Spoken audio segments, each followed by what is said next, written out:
Taylor Swift, singer, songwriter, and global pop phenomenon. From small-town beginnings to sold-out stadiums, she's become one of the most powerful women in music. This is the incredible life story of Taylor Swift. Taylor Allison Swift was born on December 13, 1989, in Reading, Pennsylvania.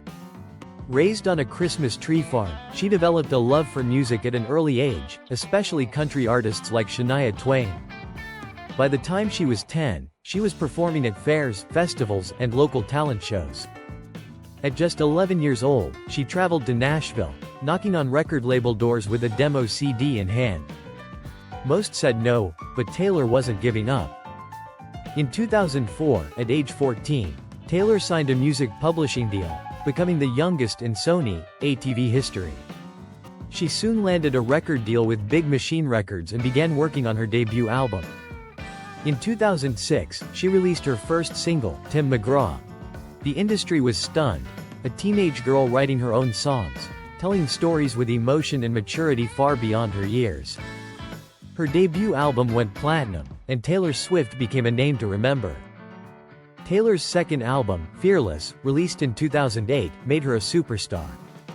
Hits like Love Story and You Belong With Me topped charts worldwide, and she won Album of the Year at the Grammys, the youngest artist ever to do so at the time. But Taylor wasn't just country anymore. She was slowly blending pop into her music, and by 2014's 1989 album, she had fully transitioned into pop superstardom. Songs like Shake It Off and Blank Space dominated airwaves, and the album earned her another Grammy for Album of the Year.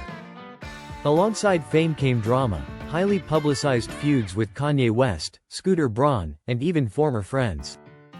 She faced harsh media scrutiny, online hate, and industry betrayal. But Taylor didn't back down. In 2017, she released Reputation, embracing the controversy with a darker sound. Then came Lover in 2019, a return to light and love. In 2020, she stunned fans again by releasing not one but two indie folk albums during the pandemic, Folklore and Evermore. Critically acclaimed and deeply personal, they show just how versatile she truly is. And when she lost ownership of her early music, what did she do? She re-recorded it all, taking back control with Taylor's versions. Taylor Swift is more than a pop star. She's a cultural force, a voice for women, artists, and underdogs. She writes her own songs. She owns her own masters. And she sells out stadiums worldwide. With over a dozen Grammys, hundreds of awards, and a fanbase that spans the globe, Taylor Swift has carved out a legacy that few can match. She's not just writing songs. She's writing history. From country roots to global stages, from heartbreak to empowerment, Taylor Swift has done it all, and she's just getting started. Because for Taylor, every chapter is just the beginning of a brand new story.